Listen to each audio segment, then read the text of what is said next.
A single clue can change everything. I'm Miss Marple. Welcome to my new case. The bunting fluttered against the September sky like prayer flags, and Miss Jane Marple, seated beneath the ancient oak on St. Mary Mead's village green, observed that human nature remained as predictable as the changing seasons. The harvest festival celebration had drawn the usual collection of villagers, each playing their familiar roles in the gentle drama of rural life. Her knitting needles clicked with practiced rhythm, while her sharp eyes missed nothing of the tableau unfolding before her. Captain David Thornley cut a fine figure in his dress uniform, the ribbon of his Distinguished Service medal catching the late afternoon light. Home on leave after 2 years stationed in Cyprus, he moved through the crowd with the easy confidence of a man accustomed to command. Yet Miss Marple detected something watchful in his manner, as though he were still on patrol. The village had embraced their returning hero with characteristic enthusiasm, particularly young Margaret Sinclair, whose blushes whenever David approached were visible from considerable distance. Mrs. Weatherby bustled about the refreshment table with military precision, her sponge cake arranged like ammunition in neat rows. "Such a relief to have our boys home safe," she confided to anyone within earshot, though her eyes lingered meaningfully on David's interaction with Margaret.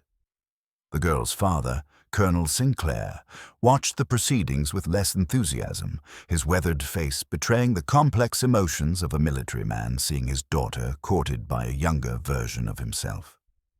The afternoon wore on with the comfortable predictability of village life. Dr. Haydock judged the produce competition with diplomatic fairness, awarding first prize to Mrs. Dane's prize marrows while ensuring everyone received some recognition. The brass band, assembled from 3 neighboring villages, attempted Jerusalem with more enthusiasm than accuracy. Children darted between the stalls like sparrows, their excited voices adding to the gentle cacophony. As evening approached and paper lanterns were lit against the gathering dusk, Miss Marple noted several interesting developments. David had won the evening's raffle, a hamper donated by Mr. Griselda's shop, and had gallantly offered to share the prize with Margaret. The girl's pleasure was evident, though her father's expression suggested he found the gesture presumptuous. More intriguingly, she observed a brief but intense conversation between David and Arthur Bantry near the War Memorial, their voices too low to carry, but their body language suggesting disagreement. The dancing began at 9, transforming the village green into an outdoor ballroom.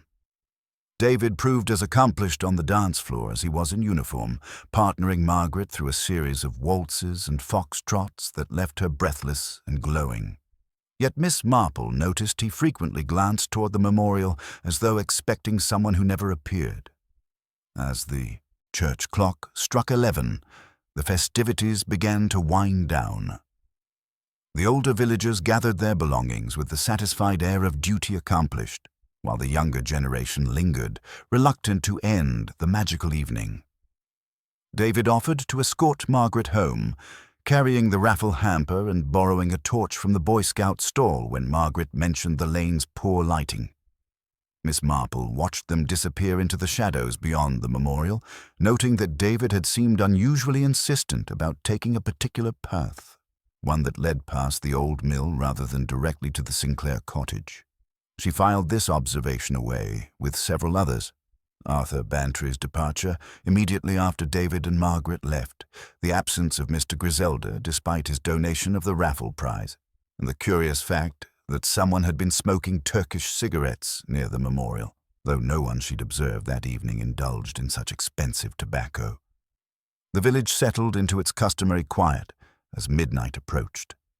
Miss Marple gathered her knitting and prepared to return to her cottage, pausing only to retrieve a dropped glove near the memorial. As she bent to pick it up, she noticed something that made her pause, fresh scratches in the ancient stone as though something metal had scraped against it recently. The next morning brought Mrs. Dane to Miss Marple's door before breakfast, her usually composed demeanor shattered. Margaret Sinclair had arrived home alone the previous evening, claiming David had been called away suddenly on urgent military business. But when Colonel Sinclair telephoned the barracks, he learned that David's leave extended for another week, and no one had summoned him back to duty. The hamper had been found that morning, floating in the mill pond like a sodden accusation, its contents scattered and its ribbon torn. Of Captain David Thornley, there was no trace.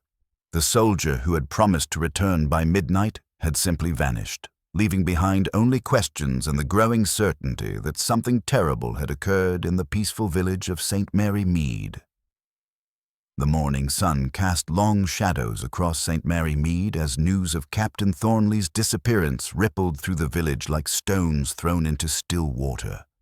Miss Marple, seated in Mrs. Dane's morning room with her customary cup of tea, observed the human drama unfolding through the window with the same keen attention she might give to a particularly intricate knitting pattern. The village, she reflected, was responding exactly as villages always did to crisis, with a mixture of genuine concern, barely concealed excitement, and the irresistible urge to assign blame.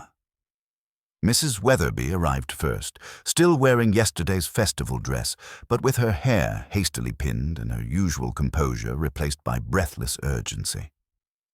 "I've just come from the Sinclair cottage," she announced, settling herself without invitation. Poor Margaret is beside herself. She insists David received an urgent telegram at 11:30, something about reporting to London immediately. But here's the peculiar thing. She can't produce the telegram. Says he took it with him, along with his overnight bag. Miss Marple's knitting needles paused momentarily. How very thorough of him to pack a bag for such an urgent summons. Most irregular, one would think, for military communications to arrive so late at a village festival. Before Mrs. Weatherby could elaborate, Dr. Haydock joined them, his medical bag suggesting professional duties. "Just left the Sinclair cottage myself," he reported grimly. "Margaret's in a state of nervous exhaustion, given her something to help her sleep. Colonel Sinclair is beside himself. Been telephoning every military contact he has since dawn. No one knows anything about David being recalled to duty." The arrival of Inspector Slack from Much Benham brought official weight to the growing concern. A brisk, efficient man with little patience for village speculation, he'd already begun systematic inquiries. "Checked the railway station first thing," he reported to the small gathering. "No one matching Captain Thornley's description took the late train to London. Station master certain, knows everyone who travels that route." Miss Marple found Inspector Slack's methodical approach reassuring, though she noted he seemed more interested in obvious explanations than subtle inconsistencies. When Arthur Bantry appeared at Mrs. Dane's door, his usual jovial demeanor replaced by obvious distress, she observed his hands trembled slightly as he accepted coffee, and there were fresh scratches on his knuckles that hadn't been present during the festival. "Terrible business," Arthur muttered, avoiding direct eye contact. "Can't understand it at all. David seemed perfectly normal when I spoke with him yesterday evening. Perhaps a bit preoccupied, but nothing to suggest he was planning to disappear." "What did you discuss?" Miss Marple inquired gently, her tone suggesting nothing more than neighborly curiosity. Arthur's hesitation lasted a moment too long. "Oh, nothing significant. Old army stories, you know how it is with military men. We served together briefly during the war, different units, but same theater." Inspector Slack looked up sharply. "You knew Captain Thornley before his leave?" "Barely knew him at all, really," Arthur replied quickly, then seemed to realize this contradicted his previous statement. "That is, we'd met once or twice. Small world, the military." Miss Marple filed away these inconsistencies while noting Arthur's increasing discomfort. She recalled seeing him near the memorial just after David and Margaret's departure, despite his claim of leaving immediately after they did. The morning's most significant discoveries came from Inspector Slack's examination of the mill pond area. "Found tire tracks near the water," he announced upon returning. "Fresh ones. Deep impressions suggesting a heavy vehicle. Someone drove down that lane during the night." He produced a waterlogged military cap, its brass badge missing. Dragged this up from the pond bottom. Not current issue. Older pattern. Young Tommy Fletcher, who discovered the hamper while fishing at dawn, provided additional disturbing details. Wasn't just floating natural-like, he explained. Someone had weighted it down with stones, but the rope came loose. From his pocket, he produced a brass military button, torn from its fabric as though by considerable force. The button lay on Mrs. Dane's coffee table like an accusation, its regimental markings clearly visible. Miss Marple examined it carefully without touching, noting it matched David's uniform exactly. "The curious thing," she observed quietly, "is how carefully staged this all appears. The telegram Margaret mentioned, the packed bag, even the specific path David insisted upon taking. It suggests considerable planning, doesn't it?" Inspector Slack frowned. "You're suggesting someone wanted us to believe Captain Thornley left voluntarily?" "I'm merely noting," Miss Marple replied mildly, "that genuine emergencies rarely allow for such thorough preparation. And then there are those Turkish cigarettes near the memorial. Rather expensive tobacco for a casual smoker." Arthur Bantry rose abruptly, mumbling about urgent business elsewhere. As he departed, Miss Marple noticed he'd forgotten his walking stick, something she'd observed him using consistently since a wartime injury. Either his distress had affected his memory, or his disability was less limiting than he'd led others to believe. Throughout the village, speculation ran rampant. Mrs. Weatherby pronounced it a case of romantic desertion, while Colonel Sinclair insisted on his daughter's virtue and David's honor. The postmistress suggested elopement, the butcher favored accident, and the vicar prayed for divine intervention. Each theory reflected its proponent's own nature, Miss Marple noted, like mirrors showing different aspects of the same complex truth. As the morning progressed, one fact became increasingly clear. Captain David Thornley had not simply vanished. Someone had gone to considerable trouble to create the illusion of voluntary departure while ensuring he would never return to contradict their carefully constructed narrative. The question that remained, growing more urgent with each passing hour, was whether they were investigating a disappearance or something far more sinister, and whether the perpetrator was finished with their deadly work. The village buzzed with nervous energy, sensing that beneath the familiar rhythm of daily life, something fundamental had shifted. Miss Marple, watching the interplay of fear and suspicion among her neighbors, recognized the particular tension that preceded revelation. Like a storm gathering on a clear horizon, the truth was approaching, and when it arrived, St. Mary Mead would never be quite the same again. The afternoon brought Miss Marple to the post office with the unhurried purpose of an elderly lady conducting ordinary business, though her sharp eyes missed nothing of Mrs. Pritchard's eager anticipation of consultation. The postmistress settled behind her counter like a spider in her web of village communications, pursed her lips when asked about late-night telegrams, with the satisfaction of one delivering definitive evidence. "No telegrams after 6 o'clock yesterday," Mrs. Pritchard declared firmly. "The telephone exchange closes at 9, and my nephew was tending the Boy Scout lanterns until well past midnight. If there had been an urgent military communication, it would have come through proper channels, not with some mysterious messenger boy at 11:30. She sniffed with the authority of 30 years managing the village's correspondence. The very notion is preposterous. Miss Marple purchased stamps with appropriate gratitude, filing away this confirmation of her growing suspicions. The telegram that had supposedly summoned David Thornley to urgent duty was as fictional as the messenger boy who had delivered it. Someone had gone to considerable trouble to create an elaborate deception, and Margaret Sinclair was either an unwitting participant or a more accomplished actress than her fragile appearance suggested. The walk to the Sinclair cottage provided opportunity for reflection on human nature's infinite capacity for self-deception. She found Margaret in the morning room, pale from sleepless worry and Dr. Haydock's sedatives, while Colonel Sinclair paced with military precision, his boots showing fresh mud despite the morning's dry weather. The household's atmosphere crackled with nervous tension barely contained by social conventions. "I've been thinking about David's behavior yesterday evening," Margaret began, her voice carefully controlled. "There was something he said during our walk that seemed odd at the time. He asked about the old mill, whether anyone ever went there after dark. When I told him it was generally avoided because of unsafe footing, he seemed relieved. He said some places held too many memories and it was better when they remained undisturbed." Miss Marple's knitting needles paused momentarily. How curious that he should know to ask about the mill specifically.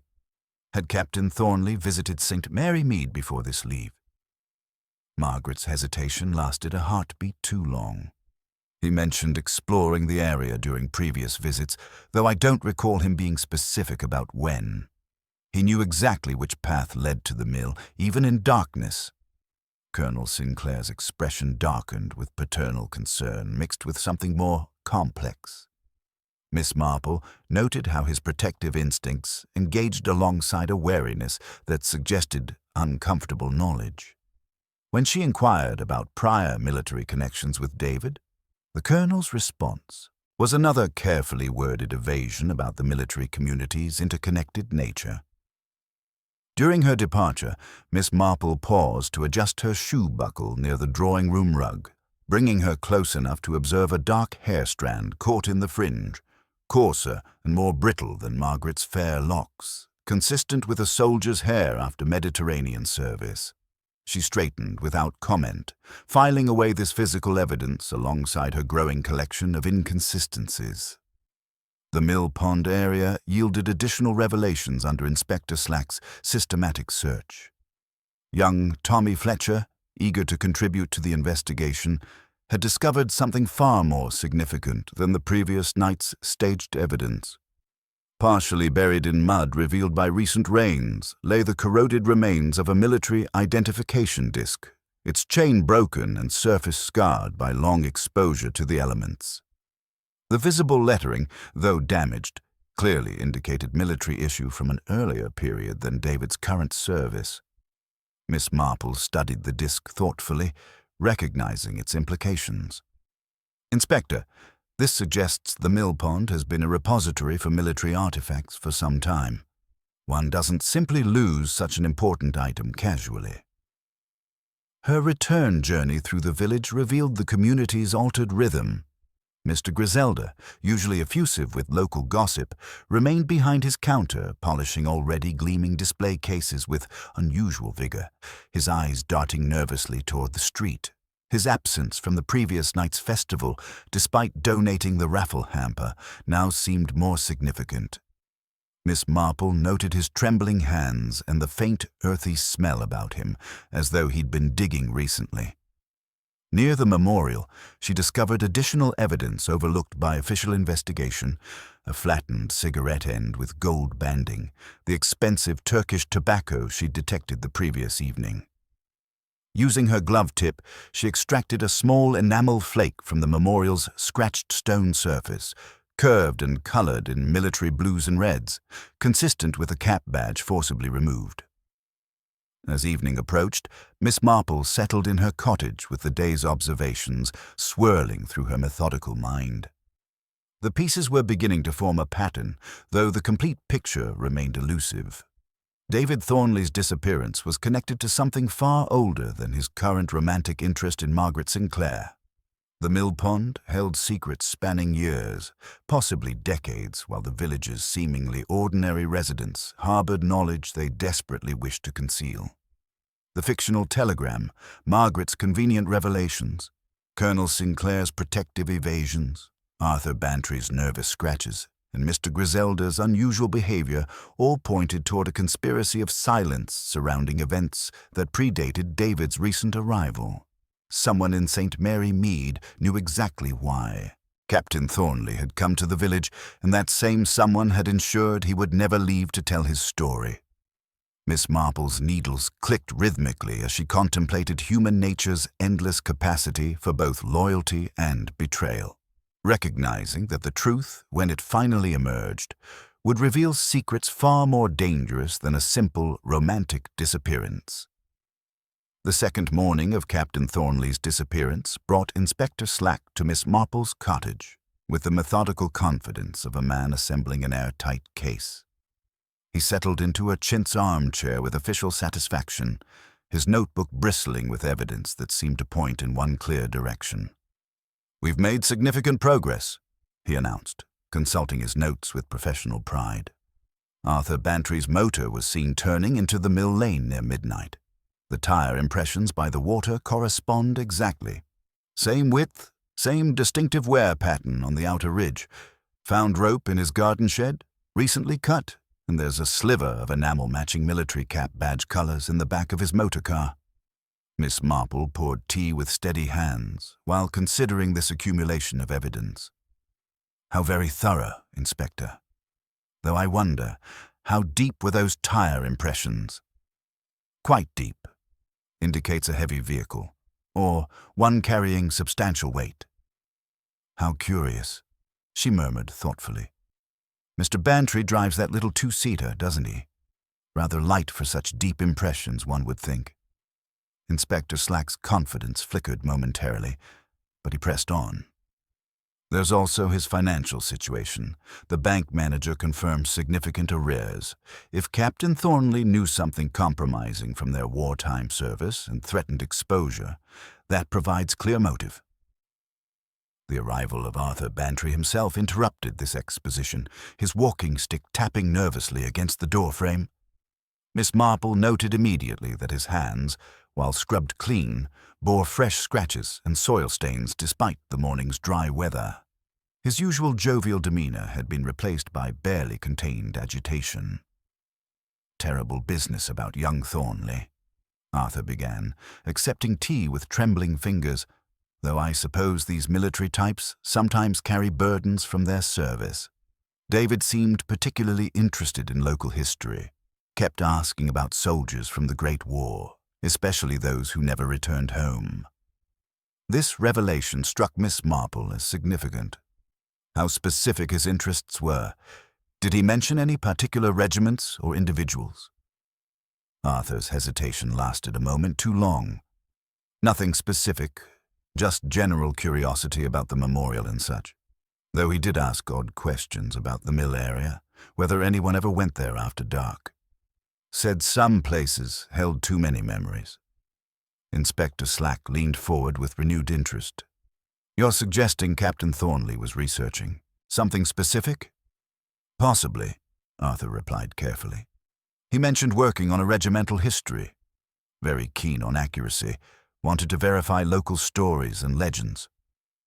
After Arthur's departure, again leaving his walking stick behind, Miss Marple took the opportunity to examine the evidence more closely. A visit to Mr. Griselda's shop revealed additional intriguing details. The usually gregarious shopkeeper remained behind his counter with unusual nervousness, his hands trembling as he arranged already perfect displays. "I don't suppose you stock Turkish cigarettes?" Miss Marple inquired casually while purchasing darning wool. Mr. Griselda's reaction was immediate and telling. "Occasionally, for special orders," he replied, hastily closing a ledger that had been open on the counter. Miss Marple had glimpsed enough to notice recurring entries marked Samson 10s CS circled in pencil. "How thoughtful of you to cater to unusual tastes," she observed gently. "And gardening, such honest work. Your hands show that dedication to the soil." His flush deepened. "Just autumn planting, Miss Marple. Potatoes and such." The afternoon brought young Tommy Fletcher with another disturbing discovery from the mill pond. A second military button, this one bearing different regimental markings and showing signs of much longer submersion. The corroded brass and green patina suggested years underwater, not recent placement.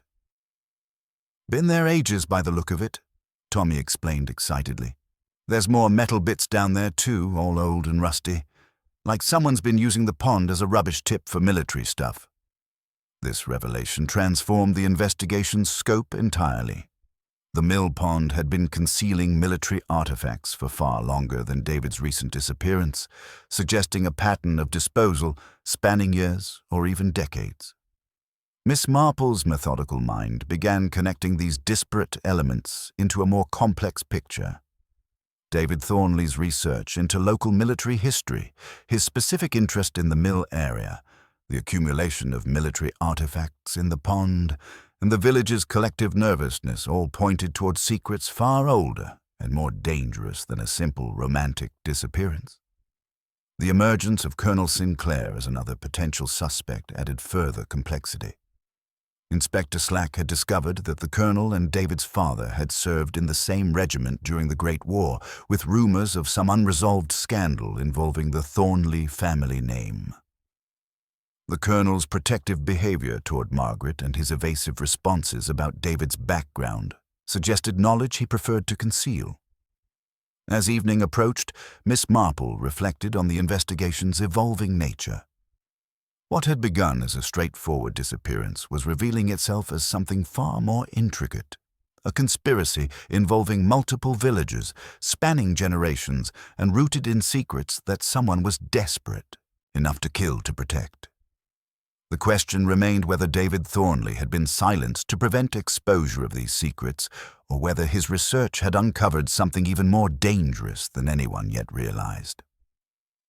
The village settled into uneasy quiet as shadows lengthened, but Miss Marple sensed that the truth, like a storm gathering strength, was preparing to break with devastating force across the seemingly peaceful community of St. Mary Mead. The third morning found Miss Marple in the scout hut with the determined purpose of examining evidence that others had dismissed as peripheral details. Mr. Penrith, still indignant about his damaged equipment, produced the returned torch with theatrical flourish, pointing to the cracked lens and paint smears around the rim. Returned early yesterday morning by someone claiming to represent the Sinclair household, he explained, his voice carrying the wounded dignity of a man whose property had been mistreated. Though I must say, the gentleman seemed unfamiliar with proper scout protocols. Miss Marple examined the torch carefully, noting the enamel flakes embedded in the metal rim. The same distinctive military blues and reds she had discovered at the memorial. The paint transfer suggested forceful contact with a cap badge, the kind of impact that might occur during a violent struggle. More significantly, the torch's return the morning after David's disappearance indicated someone's urgent need to distance themselves from evidence. The gentleman who returned it, she inquired gently. Did he provide any specific details about how the damage occurred? Mr. Penrith consulted his meticulously maintained log. Said there had been an accident during the evening walk, but offered no specifics. Seemed quite eager to leave, actually. Left before I could properly inspect the damage. The morning's second revelation came from her examination of the war memorial itself. The bronze plaque, weathered by decades of English weather, bore the familiar litany of local sons lost to the Great War. Her attention was drawn to one name in particular, Lieutenant James Thornley, 1896-1918, who had died at age 22. The coincidence of surnames, combined with David's specific interest in local military history, suggested a family connection that someone had preferred to keep buried. More telling were the fresh scratches around this particular inscription, as though someone had recently attempted to remove or alter something attached to the memorial. The enamel fragments she had collected matched perfectly with these marks, indicating that a military cap badge had been forcibly scraped against the bronze surface during some kind of confrontation.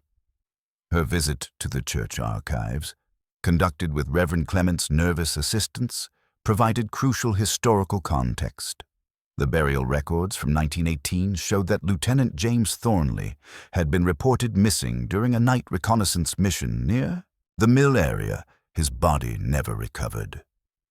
The memorial service had been conducted without burial, leaving his family without closure, a tragedy that might explain David's determination to uncover the truth about his uncle's fate. The afternoon brought Miss Marple to Colonel Sinclair's residence, where she found him in his study surrounded by military memorabilia that seemed carefully curated to tell a particular story. Among the displayed items, she noted several pieces that appeared recently cleaned despite their apparent age. Field glasses, a compass, and a leather map case that showed signs of recent handling. "I've been thinking about Captain Thornley's research interests," she began conversationally, settling into the offered chair. His curiosity about local military history seems to have been quite specific. Did he mention any particular incidents or individuals from the Great War period? The colonel's reaction was immediate and telling. His carefully maintained composure slipped momentarily, revealing the anxiety he had been struggling to conceal. "Young men often romanticize military history," he replied carefully. David seemed particularly interested in reconnaissance missions and their complications. "How perceptive of him to focus on such dangerous work," Miss Marple observed mildly. "Though I suppose family connections might have influenced his research. The Thornley name appears on our memorial, doesn't it?" The silence that followed stretched uncomfortably long. When Colonel Sinclair finally spoke, his voice carried the weight of long-suppressed knowledge. "Some stories are better left undisturbed, Miss Marple. The past can be a dangerous territory for amateur historians." Her departure from the Sinclair residence was interrupted by young Tommy Fletcher, who appeared with the breathless excitement of a boy bearing important news.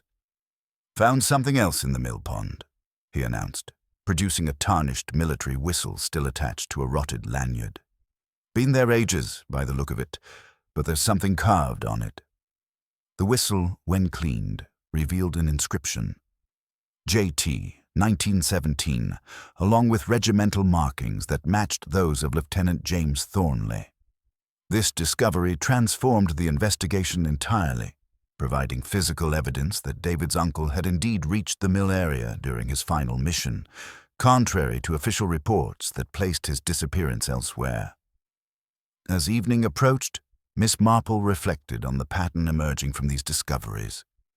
David Thornley had not simply disappeared during a romantic evening. He had been silenced because his research was uncovering evidence of a decades-old crime. Someone in St. Mary Mead possessed knowledge about Lieutenant James Thornley's true fate. Knowledge dangerous enough to kill for. The most significant realization came as she examined the evidence spread across her cottage table. The torch returned to the scouts. The enamel fragments from the memorial, the whistle from the mill pond, and the fresh scratches on the bronze plaque all pointed to a confrontation at the memorial itself. David had discovered something there, perhaps hidden evidence or a secret compartment that had led to his death. The question that remained was whether the current generation was protecting their ancestors' crimes, or whether the person responsible for Lieutenant James Thornley's death in 1918 was still alive and active in the village. The careful staging of David's disappearance, the anonymous threatening note, and the systematic disposal of evidence suggested someone with both intimate knowledge of the past and considerable resources in the present. Miss Marple's needles clicked rhythmically as she contemplated the human capacity for maintaining deadly secrets across generations. The truth, when it finally emerged, would reveal not just the fate of Captain David Thornley, but the resolution of a mystery that had haunted St. Mary Mead for over 30 years. The village settled into uneasy quiet as darkness fell. But Miss Marple sensed that the carefully constructed web of deception was beginning to unravel. Tomorrow would bring new revelations, and with them, the beginning of justice for both the Thornley men who had sought truth in the shadows of the old mill. The fourth morning found Miss Marple drawn once again to the war memorial, not seeking new physical evidence, but studying the monument with a deeper understanding that came from connecting Lieutenant James Thornley's whistle to the present mystery.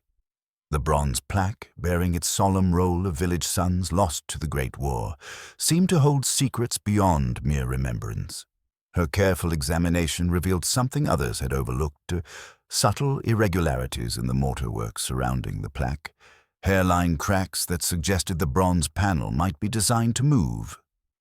This observation led her to seek out Mr. Henderson, the village stonemason whose family had maintained the memorial since its construction. She found him in his workshop, surrounded by the tools and granite that had shaped St. Mary Mead's enduring monuments. Under the guise of inquiring about repairs to her garden path, Miss Marple steered their conversation toward the memorial's craftsmanship. "Such magnificent work, Mr. Henderson," she remarked, admiring a particularly smooth piece of stone. "The war memorial stands as a testament to your father's skill. So solid, so permanent, yet somehow intimate in its remembrance." Mr. Henderson's weathered face brightened with pride. "Aye, Miss Marple.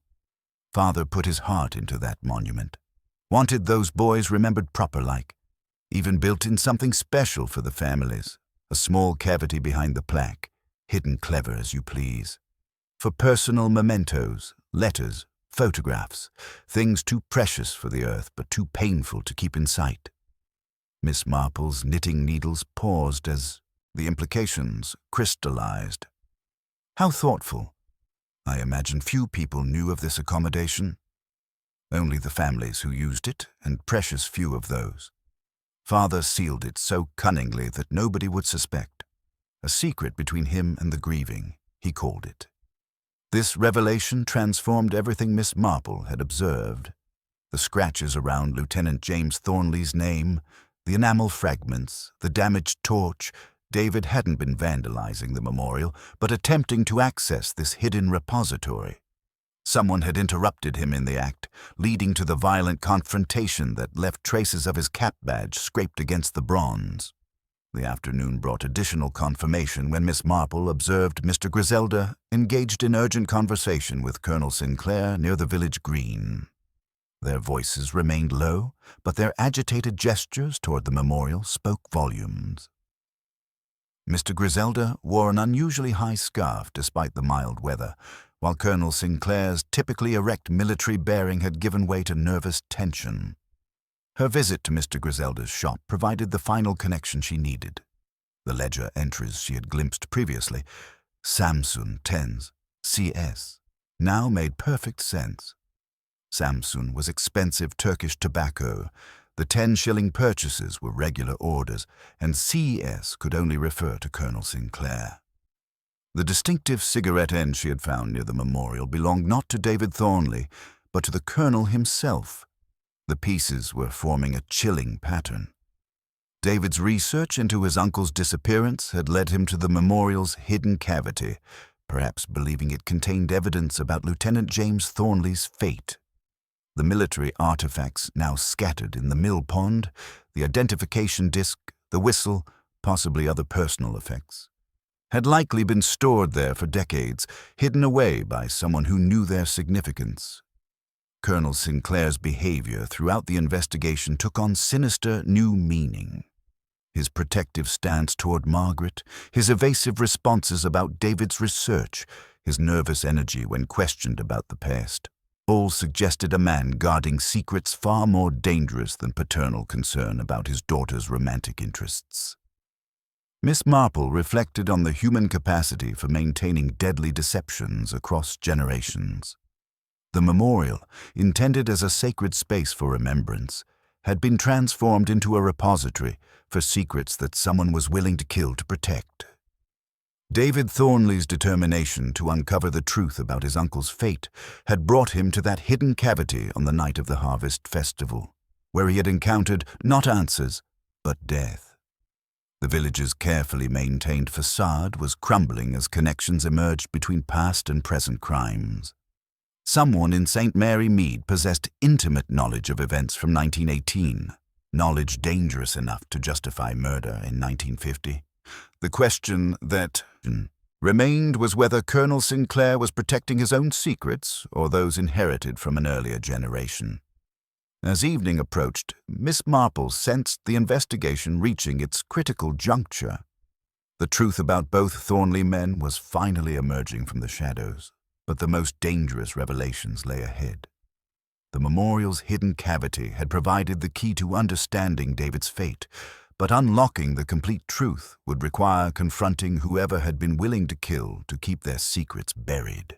The village settled into uneasy quiet, but Miss Marple knew that tomorrow would bring the confrontation that had been building for over 30 years, as the carefully constructed lies that had shaped St. Mary Mead's history finally crumbled under the weight of accumulated evidence and persistent investigation. The fifth morning brought news that transformed the investigation's character entirely, though not in the direction Inspector Slack had anticipated.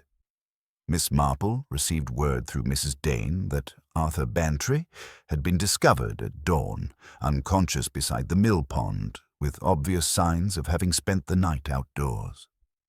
Dr. Haydock's examination revealed a significant head injury, though Arthur's confused account of events suggested memory loss rather than deliberate harm.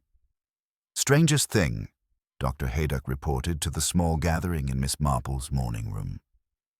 Arthur claims he went to the mill area last evening to retrieve something he'd hidden years ago, but he can't remember what happened after that. Found him with this clutched in his hand. He produced a tarnished military compass, its brass case engraved with the initials J.T. and a regimental marking from the Great War.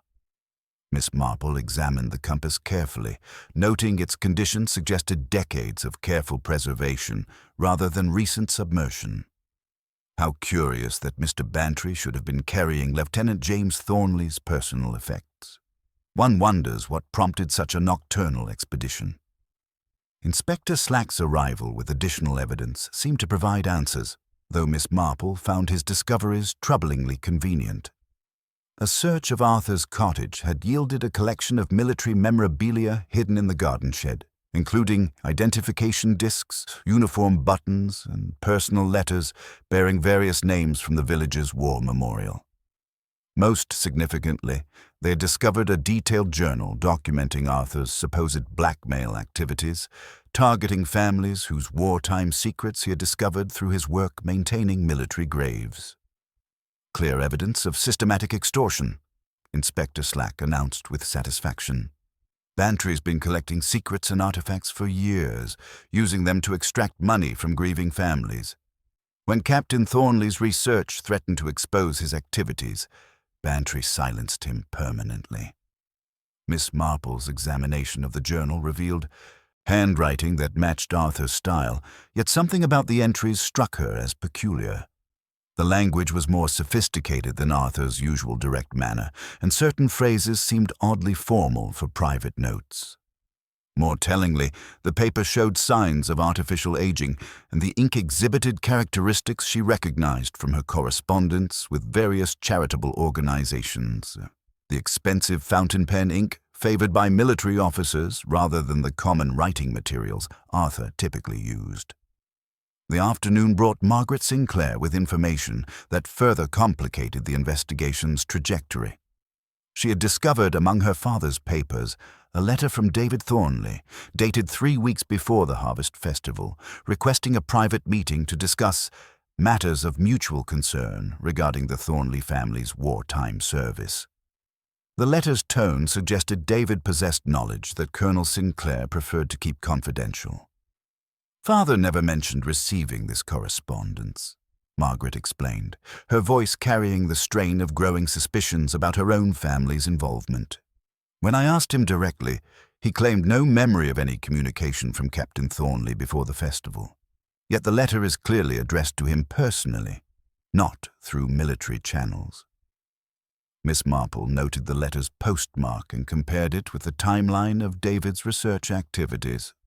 The timing suggested David had identified Colonel Sinclair as possessing crucial information about Lieutenant James Thornley's fate well before arriving in St. Mary Mead. This contradicted the Colonel's assertions about their acquaintance being purely coincidental. Her visit to the war memorial that evening, conducted under the pretense of placing flowers for remembrance, revealed additional disturbing evidence. The hidden cavity behind the bronze plaque had been thoroughly cleaned, its contents removed with systematic precision. However, Miss Marple's careful examination uncovered traces of recent activity. fresh scratches around the opening mechanism, drops of candle wax suggesting someone had worked by artificial light, and most significantly, a small fragment of expensive writing paper caught in the cavity's inner edge. The paper fragment bore part of a letterhead in embossed gold, clearly indicating military stationery of the type used by senior officers for official correspondence. This suggested that whatever documents had been stored in the memorial's secret repository were of considerable official importance, not merely personal mementos, as Mr. Henderson had described. As evening shadows lengthened across the village green, Miss Marple reflected on the pattern of deception that was emerging with increasing clarity. Someone with access to military stationery, knowledge of Arthur Bantry's financial difficulties, and intimate familiarity with the memorial's hidden cavity had been systematically manipulating evidence to create a false narrative around David Thornley's disappearance. The planted journal, the convenient discovery of military artifacts, and Arthur's suspicious injury all pointed toward an elaborate frame designed to eliminate both David Thornley and Arthur Bantry as threats to secrets that had been carefully guarded for over 30 years. The true perpetrator possessed not only the means to commit murder, but the sophisticated understanding of investigation procedures necessary to misdirect official inquiry. Most chilling was the realization that whoever had orchestrated this deception remained active and dangerous, willing to sacrifice innocent lives to protect their carefully constructed lies. Arthur Bantry's head injury suggested he had discovered something significant at the mill pond, something that had nearly cost him his life and might still prove fatal if the true killer realized he had survived their attempt at permanent silence. The village settled into uneasy quiet as darkness fell, but Miss Marple sensed that the most dangerous phase of the investigation was just beginning. The careful web of deception was unraveling, and when cornered, the person responsible for both Thornley deaths would likely prove willing to kill again to preserve their secrets.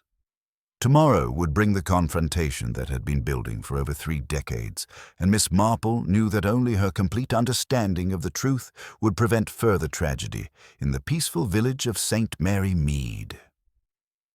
The 6th morning brought Miss Marple to Arthur Bantry's cottage, where she found him propped against pillows with his head still bandaged, but his eyes showing the first glimmers of returning clarity. Dr. Haydock had pronounced him sufficiently recovered for gentle conversation, though warned that his memories of the attack remained frustratingly fragmented, emerging in disconnected pieces like a jigsaw puzzle scattered by careless hands. "I remember going to the mill pond," Arthur began haltingly, his fingers worrying the edge of his blanket. "Something Captain Thornley said at the festival kept nagging at me, about soldiers who never returned home. It reminded me of something I'd found years ago, something I should have reported but kept hidden out of misplaced loyalty to the dead." Miss Marple's knitting needles moved with gentle encouragement. "The past has a way of demanding attention, doesn't it, Mr. Bantry? What was it that Captain Thornley's words brought back to you?" Arthur's brow furrowed with the effort of recollection. "During the war, when I was helping maintain the memorial grounds, I found things. Military items that had been disturbed. I thought at first they'd been properly buried, but the more I considered it, the more wrong it seemed. Someone had hidden them deliberately, and not with honor." The arrival of young Tommy Fletcher interrupted this crucial revelation, the boy's excitement barely contained as he clutched a muddy bundle to his chest. "Found something else in the mill pond," he announced breathlessly. The rains shifted the mud about, and this was wedged under a fallen log where nobody would think to look. The object Tommy unwrapped with reverent care was a military officer's sword, its blade corroded by decades underwater, but its distinctive regimental markings still clearly visible. Miss Marple examined it carefully, noting the same insignia that had appeared on Lieutenant James Thornley's identification disc and whistle. More significantly, fragments of cloth still clung to the hilt, pieces of an officer's uniform bearing lieutenant's pips and the unmistakable dark stains that spoke of violence long past. Dr. Haydock's examination confirmed what Miss Marple had already suspected.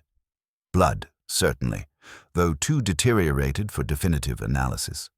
But these tears in the fabric, they're consistent with bayonet wounds. This young man met a violent end, and someone went to considerable trouble to conceal the evidence. Arthur's face had grown increasingly pale as he studied the sword. "I remember now," he whispered, his voice carrying the weight of 30 years' suppressed knowledge. "I found other pieces over the years. Buttons, bits of leather, fragments of uniform, all from the same period, all bearing signs of violence. Someone had been feeding them into the mill pond gradually, thinking they'd sink into the mud and be forgotten." The afternoon brought Miss Marple to Colonel Sinclair's residence, where she found him in his study, the room now noticeably bare of the military memorabilia that had once adorned its walls. The colonel himself seemed diminished, his usual erect bearing replaced by a restless tension that spoke of a man under considerable strain. "Terrible business about Arthur's attack," Miss Marple began conversationally, settling into the offered chair with her customary air of gentle interest. "Though I'm relieved to hear his memory is returning. Such important details about Lieutenant James Thornley's fate have been buried for so long." Colonel Sinclair's hand trembled as he poured himself brandy, the liquid sloshing against the crystal with audible agitation. "The past should remain buried, Miss Marple. Some stories serve no purpose in the telling. But this particular story refuses to stay buried, doesn't it?" Miss Marple observed mildly, her needles clicking with steady rhythm. Captain David Thornley was quite determined to uncover the truth about his uncle's disappearance. His research had led him to some very specific conclusions, I believe. That's why he wrote to you before arriving in the village about matters of mutual concern regarding the Thornley family's wartime service. The colonel's composure flickered, revealing the anxiety he had been struggling to conceal. "Young men often romanticize military history, Miss Marple. David's interest was purely academic. How curious, then, that his academic research should lead him directly to the War Memorial's hidden cavity," Miss Marple continued with gentle persistence. "Mr. Henderson spoke so fondly of his father's craftsmanship, that clever little repository for precious mementos, the perfect place to hide evidence that might prove inconvenient to certain reputations." Colonel Sinclair rose abruptly, pacing to the window with jerky, uneven steps. "You're speaking of matters you don't understand, Miss Marple.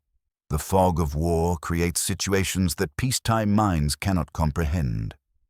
Miss Marple studied his profile against the afternoon light, noting the fine tremor in his hands and the way he avoided meeting her eyes directly. "I understand perfectly, Colonel. I understand that David Thornley discovered something in that hidden cavity, perhaps documents, perhaps personal effects, that revealed the truth about his uncle's death. And I understand that someone was desperate enough to kill him to prevent that truth from coming to light." The silence that followed stretched uncomfortably long, filled only by the steady tick of the mantel clock and the distant sounds of village life continuing its peaceful rhythm. Colonel Sinclair remained at the window, his shoulders rigid with the weight of secrets that had grown too heavy to bear alone. As Miss Marple prepared to take her leave, she paused at the door with the air of someone remembering a trivial detail. "Those expensive Turkish cigarettes you favor, Colonel. Such distinctive ashes they leave. I noticed some by the memorial on the night of the festival. Curious how certain habits betray us, even when we believe ourselves most careful." The colonel's reflection in the window glass showed a man finally beginning to understand that his carefully constructed world was crumbling around him and that the truth, like water finding its level, would inevitably rise to the surface despite 30 years of careful concealment. The 7th morning brought Miss Marple to an understanding that the time for gentle observation had passed. The accumulated evidence painted a clear picture, but proving the truth would require drawing the perpetrator into revealing themselves through their own actions. She arranged what appeared to be a simple gathering at the vicarage, ostensibly to discuss the memorial's restoration in light of recent discoveries. But her true purpose was far more calculated. Inspector Slack arrived first, his official bearing tempered by growing respect for Miss Marple's insights. "You believe this evening will provide the breakthrough we need?" he inquired, settling into Reverend Clement's offered chair. "I believe," Miss Marple replied carefully, "that truth has a way of emerging when the proper pressure is applied. Like water finding its level, deception eventually reveals itself through the smallest inconsistencies in human behavior." The gathering assembled with the predictable punctuality of village life. Colonel Sinclair arrived with Margaret, his military bearing intact but his eyes betraying the strain of recent revelations. Arthur Bantry, still pale from his ordeal but determined to contribute, leaned heavily on his walking stick. Most significantly, Mr. Griselda appeared with his characteristic precision, carrying a small ledger and wearing the expression of a man conducting ordinary business. Miss Marple began with seemingly innocent observations about the memorial's craftsmanship, praising Mr. Henderson's father's ingenuity in creating the hidden cavity. "Such thoughtful consideration for grieving families," she mused, her knitting needles clicking with gentle rhythm. "Though I confess myself curious about the mechanism's operation.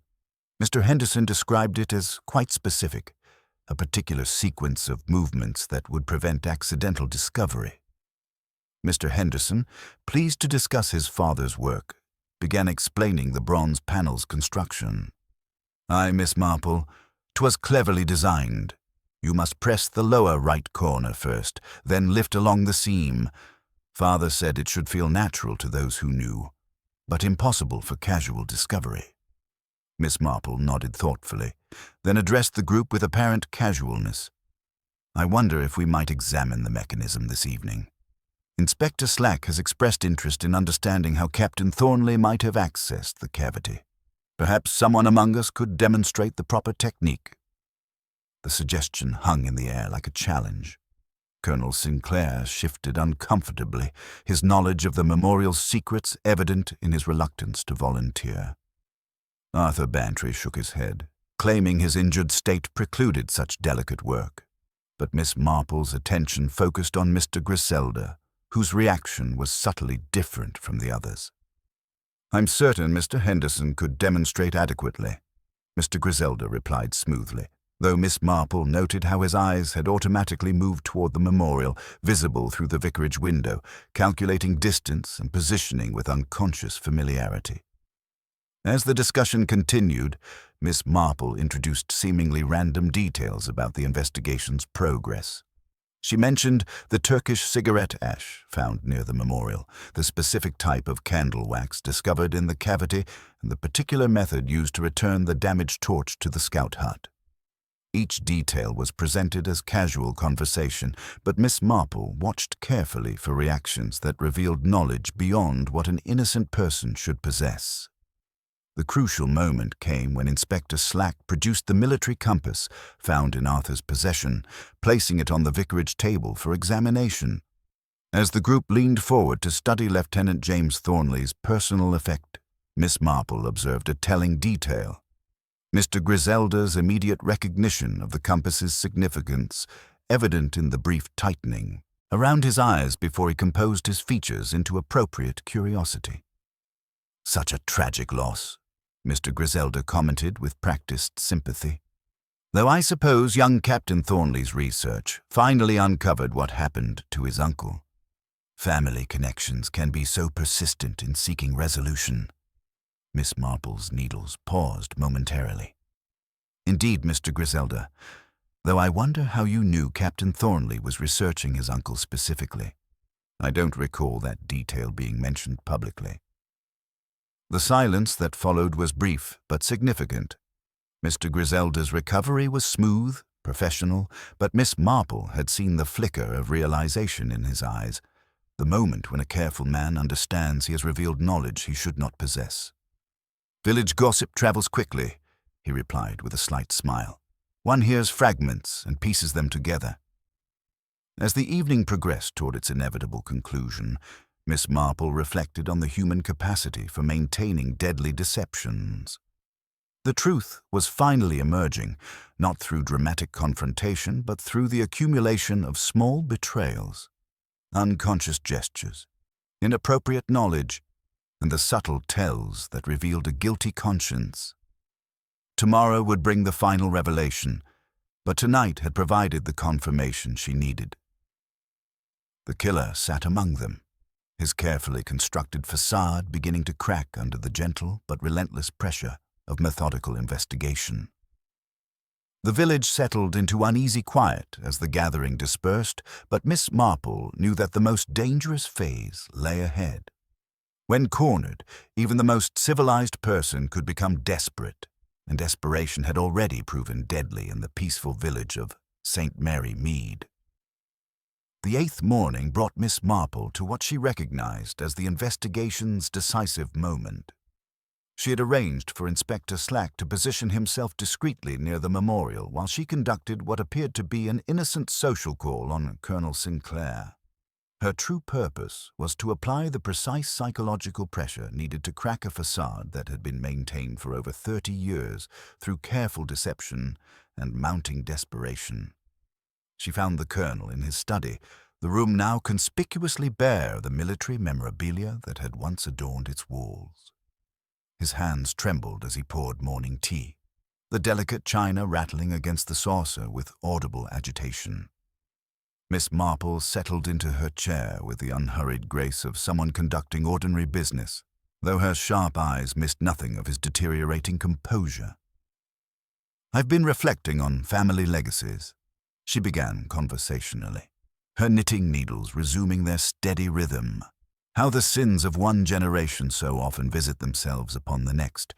Your father served with Lieutenant James Thornley during the Great War, didn't he, Colonel? They were more than fellow officers. They shared secrets that have haunted this village for decades." Colonel Sinclair's cup clattered against its saucer as his carefully maintained control began to fracture. "The past should remain buried, Miss Marple. Some stories serve no purpose in their telling. But this particular story refuses to stay buried," she replied gently. "Captain David Thornley was quite determined to uncover the truth about his uncle's disappearance. His research had led him to some very specific conclusions about what really happened in 1918. That's why he wrote to you before arriving in the village. He already suspected your family's involvement." The silence stretched uncomfortably as Colonel Sinclair rose and paced to the window, his military bearing finally giving way to the weight of suppressed guilt. Miss Marple continued with relentless gentleness, each word carefully chosen to penetrate his defenses. "Your father killed Lieutenant James Thornley near the mill in 1918, didn't he? Perhaps it was an argument, perhaps a discovery that threatened to expose some wartime scandal. The method hardly matters now. What matters is that the body was hidden in the mill pond, and the evidence was stored in the memorial's secret cavity. A perfect hiding place, known only to grieving families and those who helped maintain their secrets." Colonel Sinclair's reflection in the window glass showed a man finally confronting the truth he had spent his lifetime concealing. "James Thornley was blackmailing my father," he whispered, his voice barely audible. "He had discovered certain irregularities in supply requisitions. My father was young, desperate, and when Thornley threatened exposure, he acted without thinking. It was self-defense, really, but who would have believed him?" Miss Marple nodded with compassionate understanding.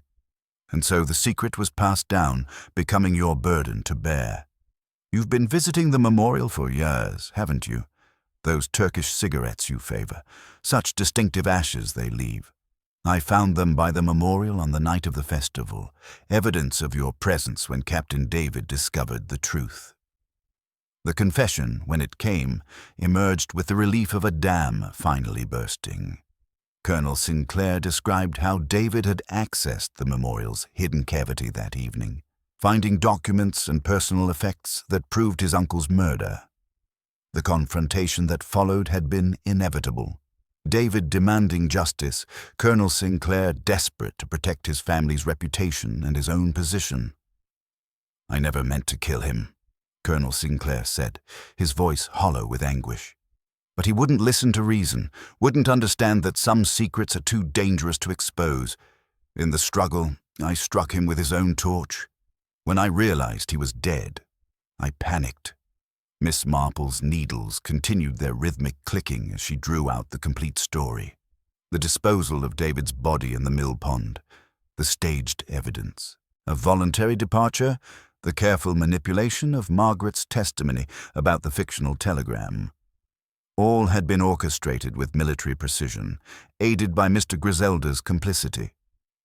"Mr. Griselda knew your secret," she observed. "His ledger entries documenting your Turkish cigarette purchases, his nervous behavior throughout the investigation. He helped you that night, didn't he?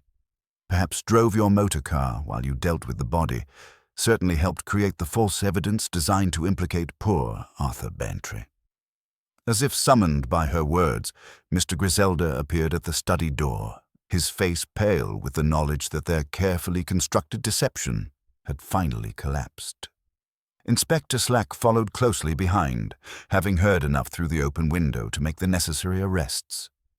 The two men were led away in silence, their conspiracy of mutual protection finally shattered by the persistent truth that Miss Marple had so methodically uncovered. As the village settled into stunned quiet, she reflected on the terrible irony that David Thornley, in seeking justice for his uncle's murder, had met the same fate at the hands of the same family whose crimes he had sought to expose. The memorial stood unchanged in the afternoon light, its bronze plaque bearing witness to the village's honored dead. But Miss Marple knew that St. Mary Mead would never be quite the same, having learned that even the most peaceful communities could harbor secrets deadly enough to kill for, and that the past, like an untended grave, would always find ways to disturb the present until justice was finally served. The case was closed, but its lessons about human nature's capacity for both loyalty and betrayal would linger long after the official investigation concluded, reminding all who knew the truth that some prices for silence are ultimately too high to pay. The final morning of the investigation dawned with the crisp clarity that follows a storm, and Miss Marple found herself in the unusual position of witnessing justice unfold with the methodical precision she had always believed it deserved. Inspector Slack's formal examination of the memorial's hidden cavity yielded the evidence that transformed speculation into certainty. A packet of military correspondence, requisition forms bearing obvious alterations, and, most damning of all, Lieutenant James Thornley's final letter dated October 1918, in which he threatened to expose corruption in supply allocations unless immediate cessation occurred. The documents, preserved in their secret repository for over 30 years, told the complete story with bureaucratic precision. Colonel Sinclair's father, then a young quartermaster, had been systematically embezzling military supplies during the Great War's final months. Lieutenant Thornley's discovery of these irregularities had led to the fatal confrontation near the mill, where panic and desperation had transformed a financial scandal into murder. The memorial's cavity, designed by Mr. Henderson's father as a compassionate accommodation for grieving families, had become the perfect hiding place for evidence too dangerous to destroy, yet too incriminating to keep elsewhere. Miss Marple observed the village's reaction to these revelations with the same keen attention she had devoted to solving the mystery itself. The community processed shock and betrayal in predictably human ways. Mrs. Weatherby retreated into fierce defense of her prior judgments. Dr. Haydock threw himself into treating the psychological wounds left by deception, and young Tommy Fletcher found himself elevated to local hero status for his persistent fishing expeditions that had yielded crucial evidence. Margaret Sinclair's response demonstrated the stoic dignity inherited from generations of military families, though Miss Marple noted the tremor in her voice when she announced her intention to leave St. Mary Mead permanently. The girl had lost both her romantic future and her faith in her father's honor, burdens that would require considerable time and distance to heal properly. Her decision to donate David's raffle hamper contents to the church fund spoke of a mature understanding that some gestures, however small, could transform tragedy into remembrance. Arthur Bantry's vindication brought relief tempered by guilt over his years of silence regarding the military artifacts he had discovered. His recovery from the attack revealed the final piece of the conspiracy.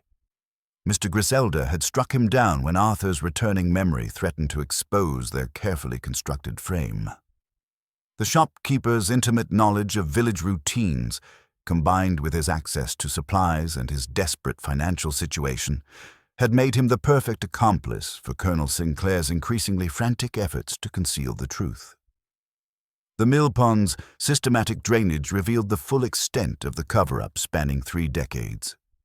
David Thornley's body, weighted with stones and secured with military knots, lay alongside the scattered remains of Lieutenant James Thornley and the personal effects that had been gradually disposed of over the years.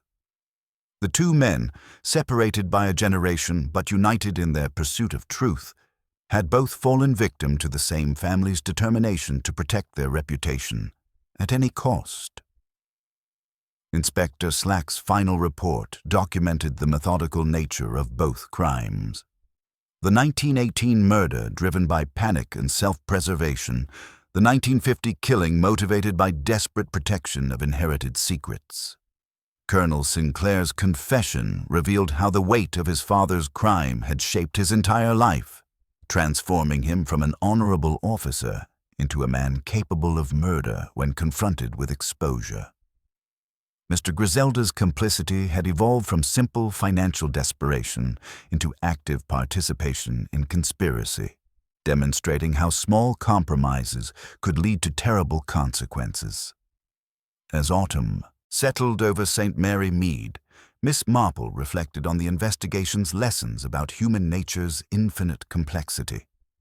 The memorial, once a symbol of noble sacrifice, had been corrupted into a hiding place for evidence of ignoble crimes.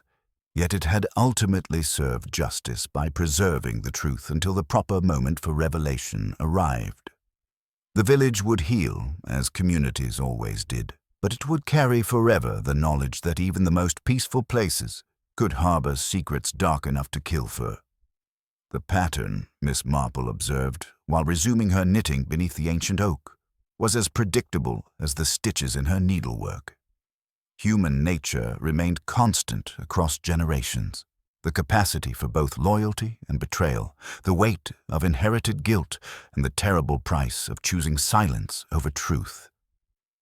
David Thornley's determination to honor his uncle's memory had cost him his life, but it had also ensured that both murders would finally receive the justice that had been delayed for over 30 years.